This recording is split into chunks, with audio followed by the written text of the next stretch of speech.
네, 오늘은 기독교 교리 핸드북 예수 그리스도의 신성 마지막 네 번째 부분입니다. 좀 이렇게 살펴보려고 하는데요. 복음서의 증거들 해서 지난 시간 이어서 계속 보는데 이 기적을 통해서 이제 예수님의 하나님의 아들 되심 신성을 볼 수 있는 것이죠. 일단 기적에 대한 상반된 두 입장이 있습니다. 기적에 대한 현대인의 입장이라는 입장이 있는데요. 뭐 과학적 세계관에 따른 그런 입장이겠죠. 이들의 기본 전제는 자연주의적 전제를 가지고 있습니다. 뭐 쉽게 말해서 자연에는 초자연적 개입이 있을 수 없다라고 주장하는 것이죠. 이 자연주의적 전제 아래에서는 당연히 기적을 거부할 수밖에 없고요. 그래서 기적을 실제 일어난 사실이라기보다는 뭐 신화나 전설, 심리 현상으로 설명하려고 합니다. 그에 반해 기독교인의 입장은 그렇지 않죠. 기본 전제가 일단 이 전능한 창조주 하나님이 존재한다라는 그 전제를 가지고 있기 때문에 이 전제 아래서 언제든지 기적을 충분히 받아들일 수 있습니다. 그래서 하나님께서 기적을 행하시는 것은 충분히 가능하다라고 말하면서 이야기를 이끌어가는 거겠죠. 결국 전제 문제입니다. 전제 싸움인데요. 기적 논쟁의 핵심은 기적이 가능한가가 아니라 그 이전에 창조주 하나님이 존재하시는가임을 우리가 앞선 그 두 상반된 입장을 통해서 확인할 수 있었는데요. 그렇기 때문에 하나님을 믿는다고 하면서 이 기적을 부정하는 것, 자유주의 신학에서는 그렇게 하는 것이죠. 이런 것은 사실 논리적 일관성이 부족하다고 볼 수 있습니다. 자, 그래서 그러면 기적을 어떻게 봐야 하는가 했을 때, 기적은 그 자체로 목적이 아니라요. 기적은 표적이라 했는데, 기적이 가리키는 것을 봐야 된다는 것이죠. 그래서 기적을 통해 지향해야 될 바는, 피해야 될 바는 뭐냐면은, 단순히 기적에 근거한 신앙을 권유하지 않는다고 합니다. 그러니까, 기적에 너무 초점을 맞춰서 내 삶에 기적이 일어나길 원한다든가, 그런 어떤 기적에만 바라보는 것이 아니라, 기적을 행하신 하나님을 보라는 것이죠. 그러면서 지향해야 할 바가 무엇이냐면 이 기적은 결국 예수님이 하나님의 아들이심을 하나님을 증언한다는 것이죠. 그래서 기적을 통해서 예수님이 하나님의 아들이심을 보고 믿으라라는 것이고요. 또 기적은요. 예수님을 통한 하나님 나라의 도래와 그 특징을 보여주는 표적이라고 합니다. 그래서 기적을 통해 하나님의 복음을, 하나님 나라가 임했음을, 하나님의 복음을 깨닫고 믿으라라는 것이죠. 그래서 기적 그 자체가 아니라 기적이 가리키는 것을 봐야 된다고 그렇게 이야기합니다. 그리고 그 중에 하나가 예수님의 신성을 기적이 증언한다는 것이죠.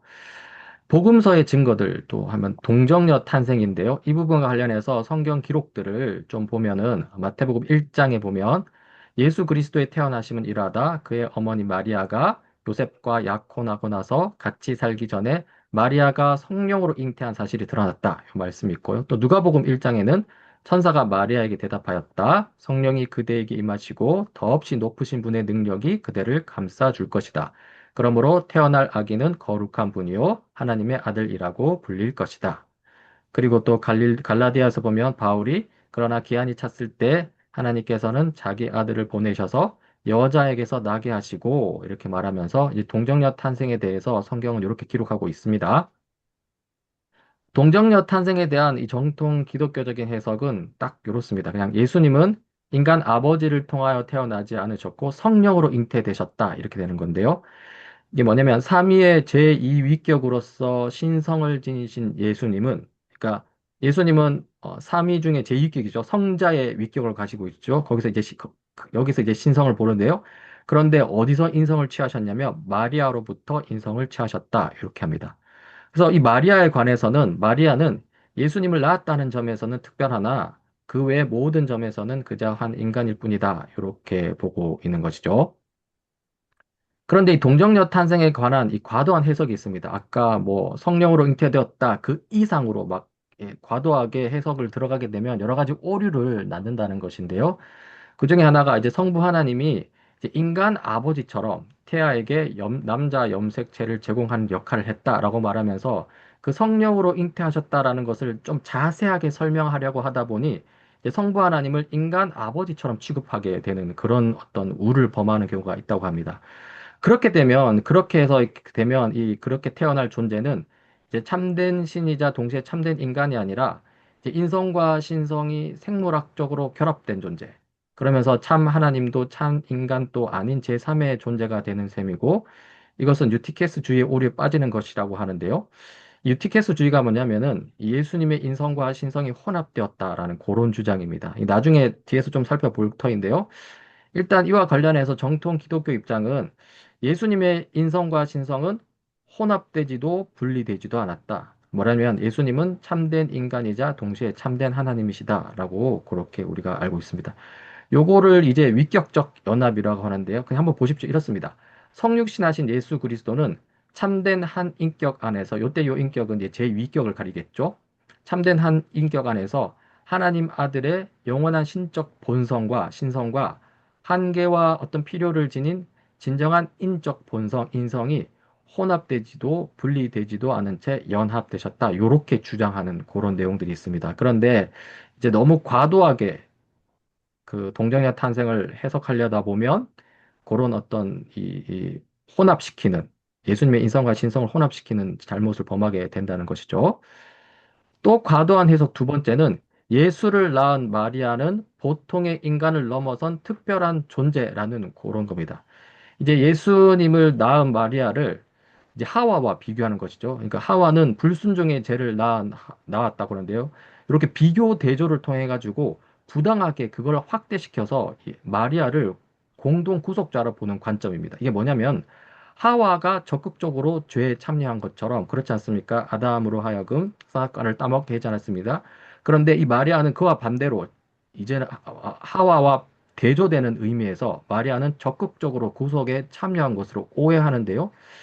이렇게 되면 이러한 관점은 이제 예수 그리스도의 중보의 유일성과 그 충분성을 부정하는 신성 모독으로 연결되는 것이죠. 그러니까 마리아가 그러니까 마리아가 대신 중보해주는 그러니까 마리아가 어느 정도 예수님의 중보의 어떤 그 역할을 감당하는 그렇게 되는 것이죠. 그래서 마리아가 그런 어떤 중보자 역할을 조금이라도 감당한다, 공동 구속자에 이렇게 서게 되면은 예수님만이 중보하신다는 그 유일성, 그게 약간 흐트러지게 되고요. 또 예수님의 중보로 충분하다라는 그 충분성도 무너지게 되는 것이죠. 그러면서 예수님의 신성에 대한 어떤 격하, 모독이 일어나게 되는 것이고요. 결국 이거는 마리아에 대한 과도한 공경과 숭배 사상으로 발전된다고 말하면서 이런 해석들을 조심해야 된다고 이야기합니다. 사실 요거는 로마 카톨릭에서 이런 어떤 잘못을 조금 범하고 있는 경향이 있죠. 그래서 이 동정녀 탄생의 의미가 무엇이냐 했을 때 첫 번째로는 특별한 출생이다.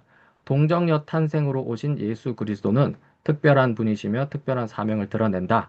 그리고 두 번째는 초자연적인 성육신이라고 했는데요. 동정녀 탄생은 전능하신 하나님에 의해 일어난 초자연적인 잉태다. 여기까지만 그냥 딱 이야기하면 되고요. 또 완전한 성육신이라고 했는데요. 그리스도는 잉태의 순간부터 인간의 삶 속으로 완전히 들어오신 바 또 참된 인간이 되셨다. 라고고요. 또 네 번째로는 죄가 없으신 둘째 아담이시다. 그래서 예수 그리스도는 죄 없으신 둘째 아담으로 오셔서 첫째 아담 안에서 시작된 죄와 타락의 역사를 끝내시고 새 인류와 새 창조를 이제 그 자기 백성의 대표자로서 시작하셨다. 이렇게 됩니다. 다섯 번째는 선지하신 분이라는 것이죠. 예수 그리스도는 잉태 이전에 삼위 하나님의 제2위격으로 이미 영원 전부터 선지하셨다. 이렇게 되고요. 마지막으로 여섯 번째는 중생의 모형이라고 그랬는데요. 이제 전적인 은혜를 보여준다는 것이죠. 동정녀 탄생에 있어서 이제 마리아의 남편, 인간 요셉의 공로가 전혀 없는 것처럼 인간의 구원 또한 전적으로 하나님의 은혜로 이루어진다라는 것을 이렇게 간접적으로 보여준다. 이렇게 이야기하고 있습니다. 다음으로 복음서의 증거들 공동체적 의미의 그리스도라고 했는데요. 예수 그리스도는 참된 한 개인이시면서도 동시에 그의 백성을 대표하고 포함하는 공동체적 인격이시다. 이렇게 이야기하고 있습니다. 이 내용을 좀 보면은 일단 예수님은 한 개인으로서 서 계시죠. 예수님은 갈릴리에 실제로 사셨고 또 배 고프셨고 피곤하셨고 또 십자가에 달리셨던 참된 한 분의 인간이십니다. 그런데 부활 이후에 이 성경의 기록을 보면 예수님이 어떤 공동체적인 대표로 묘사된다는 것이죠.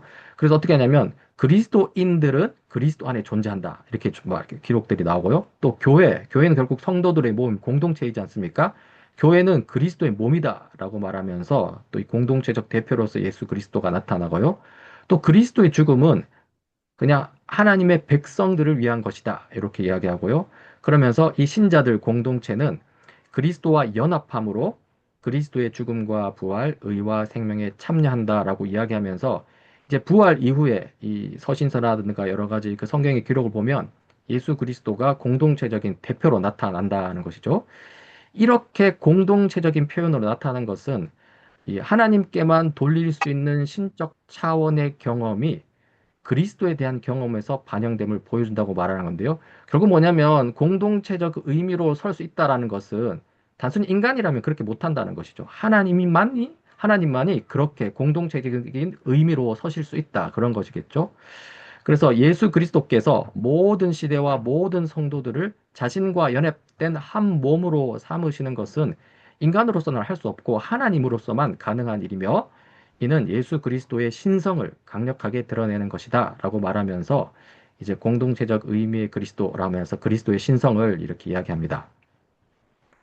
그래서 오늘 이제 지난 네 번에 걸쳐서 예수 그리스도의 신성을 살펴보았는데요. 전체 결론을 보자면 결론의 요약은 결국 그거죠. 예수 그리스도는 하나님이시다라는 것입니다.